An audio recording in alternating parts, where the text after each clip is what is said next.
Dá pra aprender japonês assistindo anime? Verdade ou mito? Hoje, no Centro de Língua Japonesa, vamos dar uma olhada sobre este tema.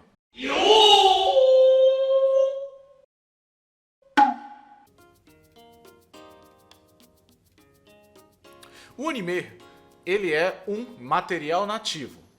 Material nativo é todo aquele material que ele foi produzido sem o intuito de ser educativo, então ele não vai pegar para ensinar alguma coisa, e que ele está dentro da convivência do dia a dia da língua que você está aprendendo. Então, você pegando o anime para assistir, você pegando o anime para poder apreciar, você quer dizer que está usando um material que ela é diretamente do Japão para você aprender japonês. Você pode dar uma olhada um pouco melhor sobre o material nativo no vídeo que eu fiz sobre aprender jogando, isso funciona? Tá aqui no card em cima, beleza? Como o anime sendo um material nativo, como ele não está exatamente com compromisso de fazer que você aprenda alguma coisa, você também vai ver lá dentro várias questões culturais e várias questões de língua que eles não colocam barreiras para ficar elas bem didáticas. E exatamente porque esses materiais eles são nativos, eles também podem extrapolar um pouco até em questão gramatical. Então, eles podem usar palavras que não são comuns no dia a dia dentro do próprio anime para poder encaixar naquele contexto.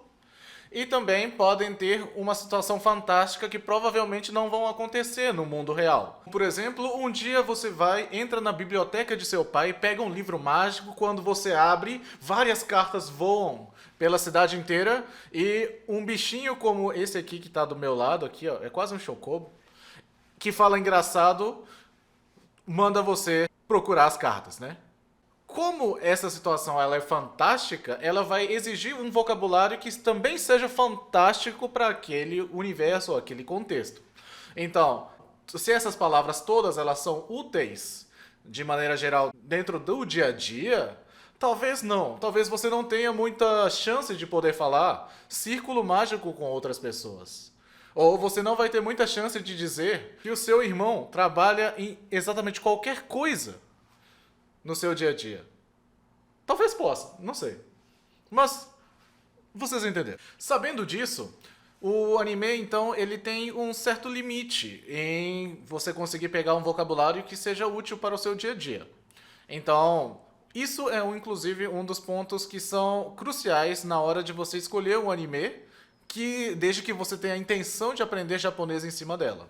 É que talvez elas não sejam exatamente um material de estudo que vá levar você a fazer uma prova de JLPT, por exemplo.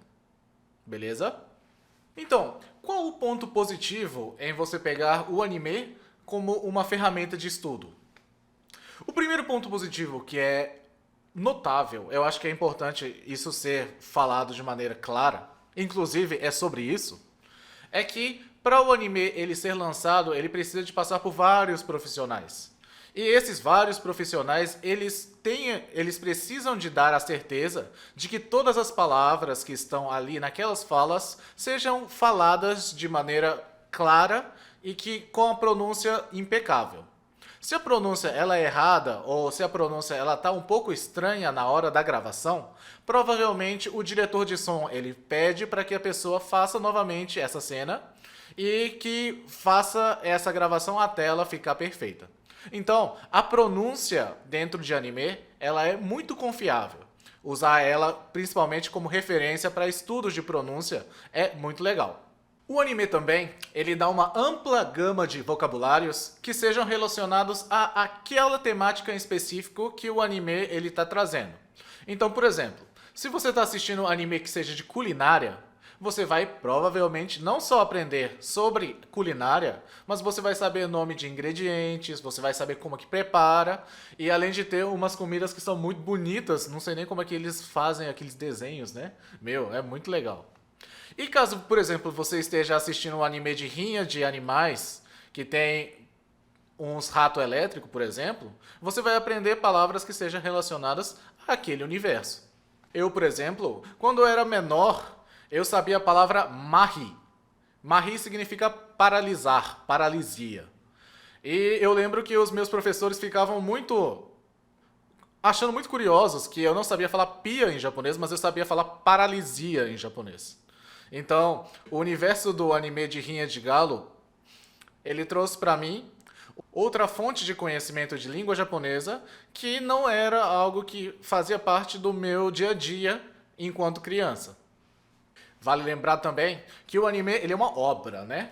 Então, a partir do momento que você assiste o anime, você está ali imergindo, você está, na verdade, fazendo uma imersão para um universo que está cheio de símbolos e cheio de cultura, então, ali dentro.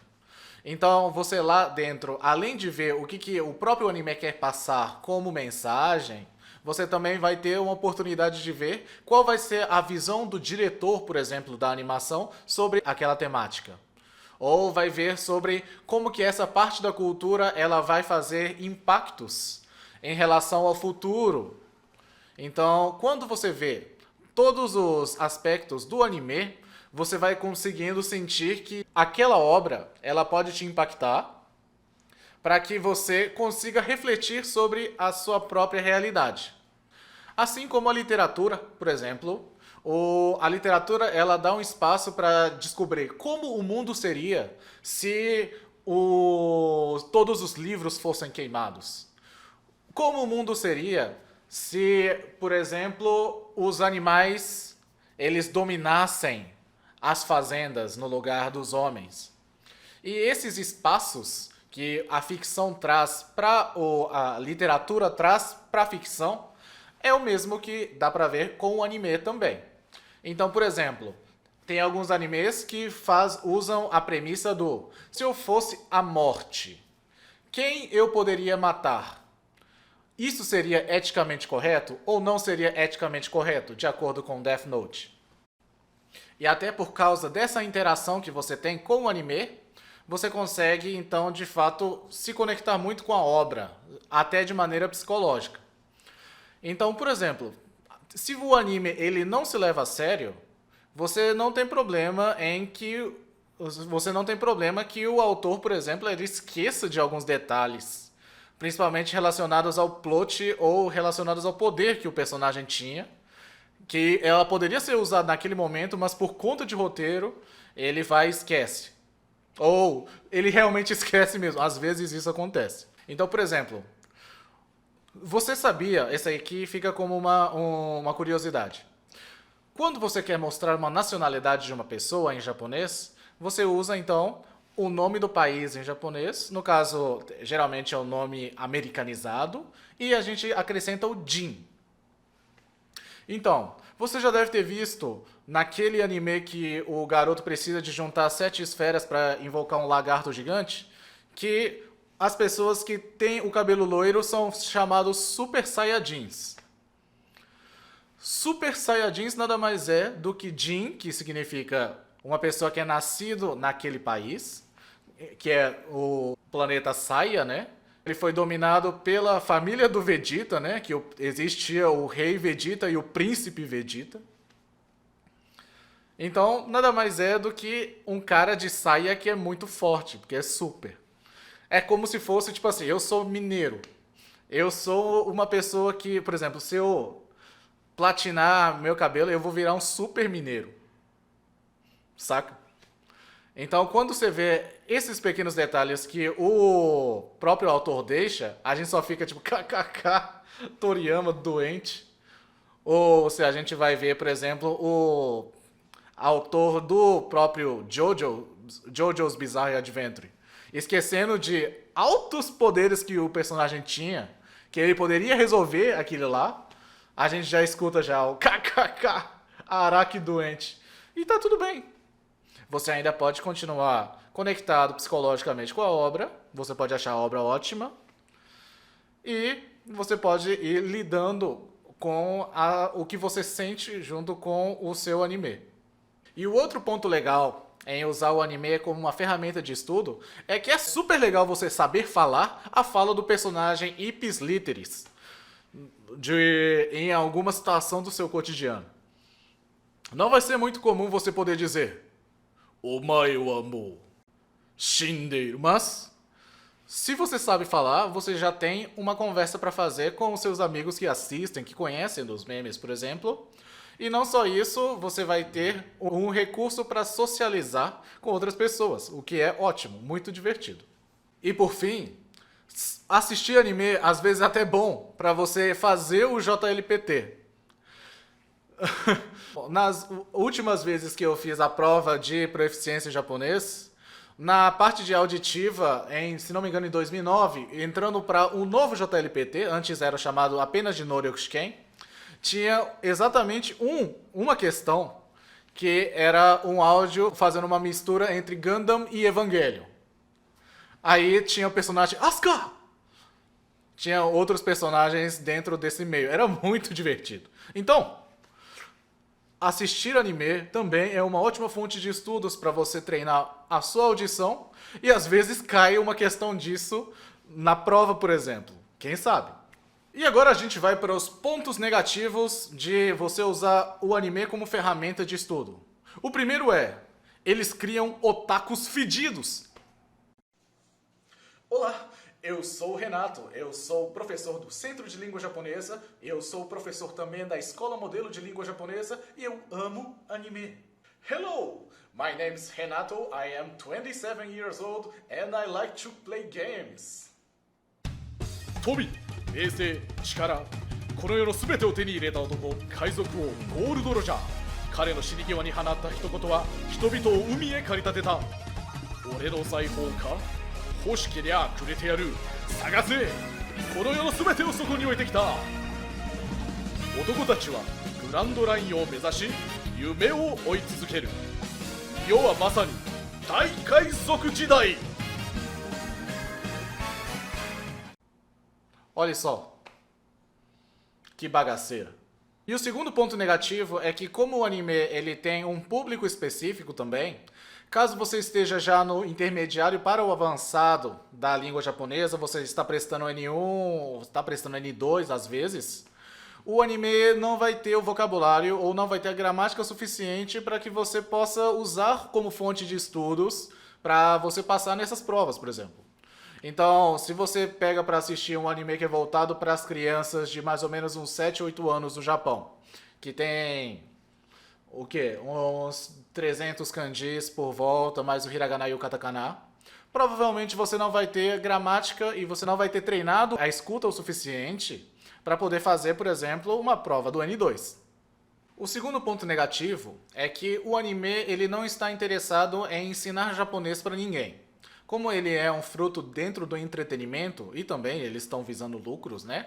O anime não tem o compromisso de entregar frases que sejam gramaticalmente corretos. Então, às vezes, você pode encontrar umas frases bizarras no meio de aventuras que você provavelmente já deve ter visto. Por exemplo, um ninja que se veste de amarelo e todo final de frase ele diz Datebayo. Datebayo, ele não tem muito significado, não é mesmo? E agora, o último ponto negativo, na minha opinião, sobre os animes, é que, como em todo anime, as falas elas precisam de ser alinhadas, e elas precisam de ser escutáveis, elas precisam de estar bem claro para a pessoa que está assistindo. Geralmente, a fala dentro de animes, elas são um pouco mais pausadas em relação a falas a conversa do dia a dia. Então, caso você esteja sentindo falta de eu quero saber mais como o pessoal fala naturalmente e tudo, eu recomendo dar uma olhada em reality shows, que geralmente as pessoas falam de maneira mais deliberada, enquanto eles estão conversando no meio de uma janta, que isso é uma maneira legal de ver como é a velocidade de uma conversação normal dentro de uma condição casual no seu dia a dia. Então, por exemplo, caso você não tenha visto ainda, tem Terrace House na Netflix. Aí, olhando lá, você vai ver mais ou menos como que é a velocidade de fala dos participantes daquele reality show. E esses foram os meus pontos positivos e os pontos negativos que eu achei em relação ao uso de anime como ferramenta de estudo. Você achou que faltou alguma coisa entre os pontos positivos e negativos? Deixa nos comentários aqui e a gente vai respondendo, beleza? Então, para finalizar esse vídeo, eu vou deixar uma pequena listinha de animes que eu particularmente gosto, beleza? Dessa vez eu não coloquei diferente em níveis, tudo, até porque como é um anime é uma coisa que você pode olhar alguns episódios e você olhar se aquele lá, ela tá no seu nível ou se ela faz parte de algo que você queira ver ou daquela temática. Então, essa lista ela é feita de acordo com o meu gosto, beleza? Minha primeira sugestão de anime é um dos animes que eu mais gosto na minha vida inteira, assim, que é o Sayonara Zetsubou Sensei. O Sayonara Zetsubou Sensei é um anime que fala um pouco sobre a cultura de maneira geral, e ele faz piada exatamente com a cultura dos japoneses de ter regras certinhas. Então, eles vão fazer uma brincadeira, por exemplo, com alguns problemas sociais que o Japão enfrentou naquela época. Então, isso em formato de charge e em formato de crítica faz o Sayonara Zetsubou Sensei, que é uma das que eu gosto bastante. Se você quer algo que seja relacionado à cultura e história de maneira cômica, você pode assistir, por exemplo, o Gintama. Gintama é um balde de cultura e um balde de referências também. Então, pegue o Gintama para assistir e vá comentando com seus amigos, vá comentando com pessoas que estudam japonês, que eles têm muito, muito conteúdo, beleza? E para poder comentar que animes são de temáticas muito variadas, você pode escolher anime tipo de qualquer coisa mesmo. Eu vou pegar alguns animes que são um pouco mais específicos. Então, por exemplo, se você está procurando uma porradaria honesta, você pode procurar Jojo, Jojo's Bizarre Adventure. Já é uma sugestão provavelmente que muita gente deve ter feito, e agora eu sou mais uma pessoa que está fazendo. Eu particularmente gosto de porradaria honesta. Se você está procurando uns animes que tem as mulheres como autora, você pode procurar Sailor Moon, que é um anime ótimo, inclusive. E você pode também procurar um anime que está entre os clássicos do pessoal, que é o Full Metal Alchemist. Se você está procurando um anime que é relacionado a comida bonita, comidas de maneira geral, você pode procurar pelo Shokugeki no Soma, que inclusive ela está com bastante temporadas aí. Qualquer filme da Ghibli, você vai conseguir encontrar umas comidas muito bonitas desenhado lá, animadaço. Se você está procurando por carros tunados, você pode procurar o Initial D, que é um dos grandes clássicos da galera que gosta de carro. E também, não só da galera que gosta de carro, mas da galera que gosta de Eurobeat. É aquele lá, é raiz mesmo, da hora. E para finalizar, mais uma temática meio estranha é: você sabe como o corpo funciona? Então, assista aqui o Cells at Work, Hataraku Saibou, que você vai entender um pouco mais sobre biologia e como o seu corpo humano funciona. Beleza? E com essa lista a gente se despede. Se você gostou do vídeo, se você quer saber mais sobre língua japonesa, sobre cultura japonesa e aprendizagem de língua japonesa de maneira geral, deixe aqui nos comentários, mande aquele like, compartilhe com seus amigos e se inscreva no canal, tá? Eu sei que você ainda não está inscrito, você pode se inscrever, é só deixar um clique lá e depois ative o sininho, para que você receba sempre os vídeos em primeira mão, beleza? Então, minasan, farou!